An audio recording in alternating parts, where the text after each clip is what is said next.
रज्जी छान आहे, मी निरोप सांगतो. रज्जी छान आहे, हो उत्पन्न पण छान आहे. झाली 1.5-2 वर्ष झाली आता. हो नक्की सांग. ओके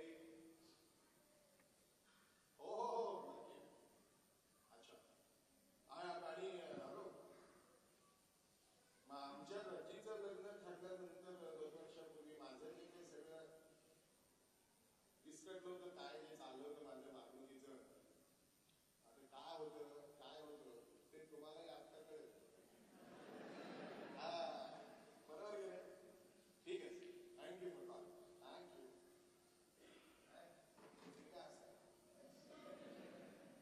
पण तुम्हाला हे सांगायला मी एक सांगतो, गेल्या या 7-8 महिन्यामध्ये मी सुद्धा बऱ्यापैकी निवड वाढलो. मला तुम्हाला सगळ्यांना एक प्रश्न विचारायचा आहे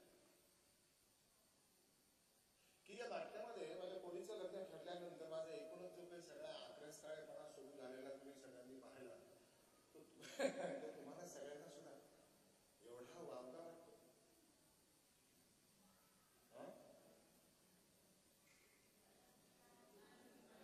थँक्यू. आणि हे स्त्रियांकडून उत्तर येत आहे. Thank you very much. Only women can understand what a father feels. बायकांचं ठीक असतं, आठवणी करून मोकळ्या होतात, रडून मोकळ्या होतात. बापांनी काय करायचं? एवढंच असतानापासून जमलेलं असतं.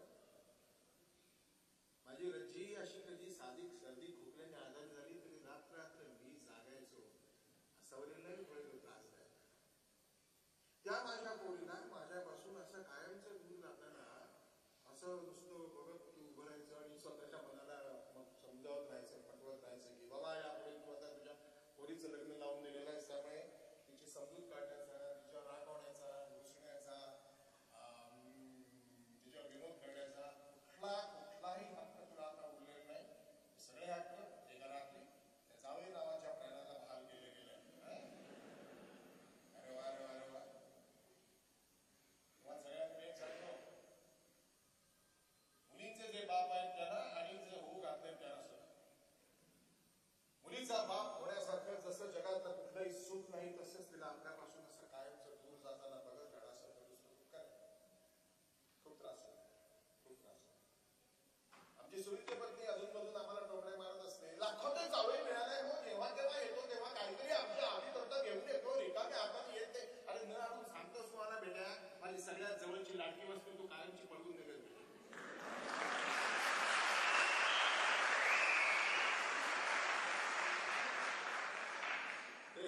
गिफ्ट बेटी,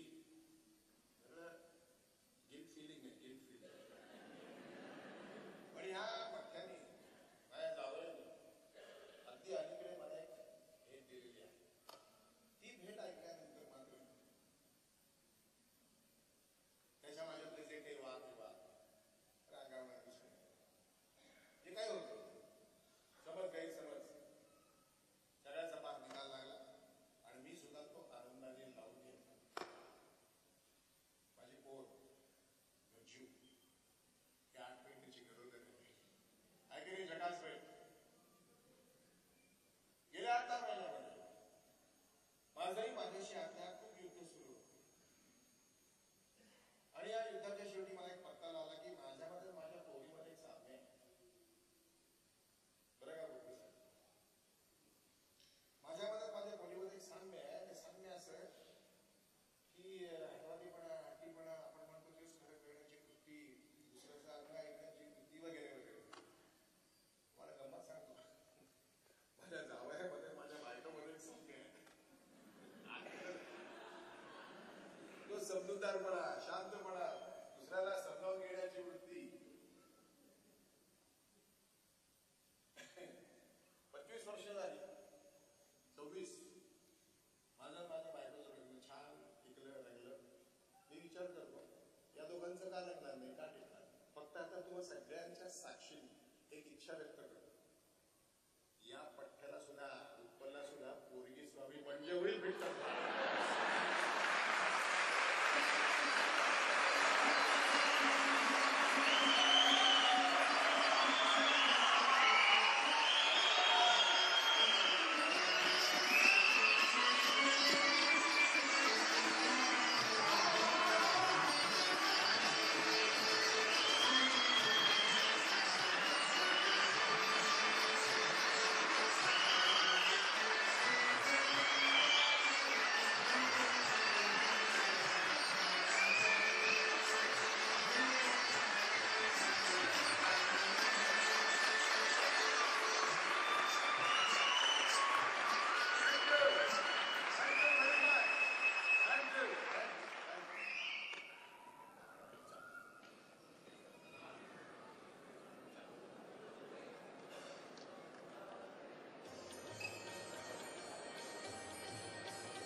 सकल